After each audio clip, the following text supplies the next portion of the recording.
Agar dapat berfungsi dengan baik, jaringan komputer itu memerlukan beberapa komponen yang memiliki fungsi tertentu untuk mendukung komunikasi jaringan. Beberapa komponen yang digunakan dalam jaringan komputer antara lain server, NIC, kartu WiFi, hub, switch, router, access point, modem, repeater, internet card, Ethernet cable, dan grid. Kita mulai dari jenis komponen jaringan komputer yang pertama, yaitu server. Server berfungsi sebagai tempat atau media untuk menyimpan informasi serta mengelola jaringan komputer server. Server memiliki spesifikasi yang lebih tinggi dari klien. Karena tujuan dari dibuatnya server memang untuk melayani komputer klien. Berikut ini beberapa fungsi server dalam jaringan yang perlu kita ketahui. Yang pertama adalah menyediakan sumber daya apapun yang dibutuhkan dan dimanfaatkan oleh komputer lain dalam jaringan. Yang kedua adalah melayani permintaan data dari klien. Yang ketiga, menyimpan data yang nantinya bisa diakses oleh semua klien menggunakan protokol FTP. Yang kedua adalah NIC. NIC dapat disebut juga dengan LAN card expansion, port yang digunakan supaya komputer dapat terhubung dengan jaringan. Ethernet terbagi menjadi 4 jenis, yaitu Ethernet 10 Mbps, Fast Ethernet 100 Mbps, Giga Ethernet 1000 Mbps, dan TX 10.000 Mbps. Yang ketiga adalah kartu WiFi. Kartu WiFi atau wireless card merupakan perangkat yang wajib digunakan apabila kita ingin terhubung dalam jaringan dan kabel. Rata-rata komputer jenis terbaru sudah menggunakan perangkat yang mendukung wireless cards.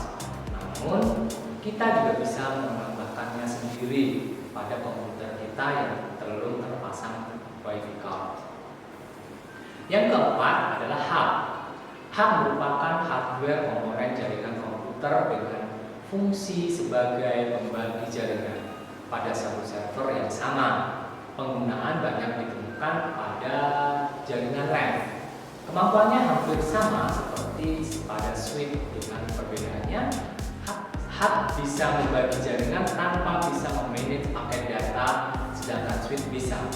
Kemudian hub harganya lebih murah bila dibandingkan dengan harga switch. Yang kelima adalah switch. Switch merupakan hardware jaringan yang memiliki kemampuan untuk membagi jaringan dari satu server ke beberapa komputer klien dalam lingkup lokal.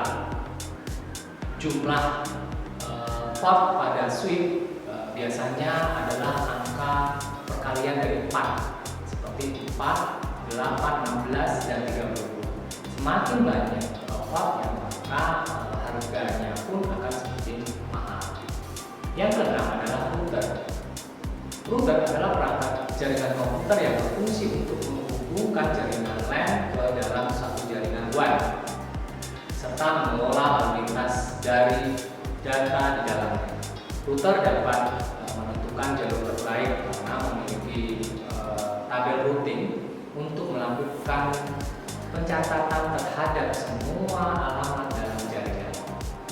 Yang ketujuh adalah access point. Access point adalah perangkat keras dalam jaringan komputer yang mampu meneruskan sinyal dan kabel atau wireless dari perangkat router. Dengan demikian, sinyal yang diterima pun nantinya akan jauh lebih baik. Yang kedelapan adalah modem. Modem merupakan perangkat yang digunakan untuk menghubungkan antar perangkat komputer dengan penyedia layanan internet atau yang disebut juga dengan Internet Service Provider atau ISP. Yang kesembilan adalah repeater. Repeater adalah suatu perangkat yang berfungsi untuk memperkuat dan meregenerasi jaringan dan sinyal yang masuk. Repeater berusaha untuk mempertahankan integritas dari sinyal jaringan. Kelemahan dari repeater sendiri adalah tidak dapat melakukan filter traffic dalam jaringan. Yang ke-10 adalah Ethernet card. Ethernet card adalah sebuah adapter untuk mencolokkan kabel Ethernet sehingga komputer bisa tersambung menuju jaringan. Biasanya pada komputer terbaru, kartu ini telah disematkan secara onboard sehingga kita tidak perlu membeli lagi. Yang ke-11 adalah braille. Braille adalah sebuah piranti yang digunakan untuk meneruskan lalu lintas antara segmen jaringan berdasarkan informasi pada sebuah data link. Braille juga memiliki fungsi untuk membagi jaringan yang besar menjadi beberapa jaringan kecil. Demikian tadi materi jenis-jenis dan komponen jaringan komputer. Semoga bermanfaat. Saya akhiri. Wassalamualaikum warahmatullahi wabarakatuh.